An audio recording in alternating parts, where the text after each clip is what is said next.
কাঁচা কলা দিয়ে যে এত লোভনীয় মুখরোচক একটি রেসিপি বানানো যায় অনেকের কাছেই অজানা। রেসিপিটি বানানোর জন্য আমি এখানে নিয়েছি কাঁচা কলা।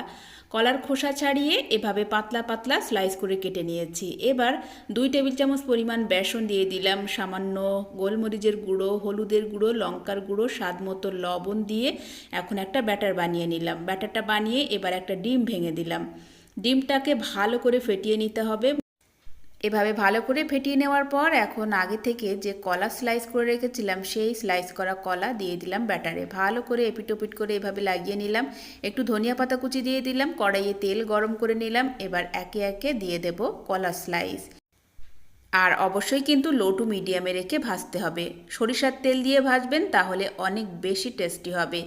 এপিটোপিট করে এভাবে লাল লাল করে ভেজে তুলে নিলাম। রেসিপিটি ভালো লাগলে প্লিজ লাইক করতে ভুলবেন না, শেয়ার করবেন, চ্যানেলটিকে সাবস্ক্রাইব করে সাথেই থাকবেন।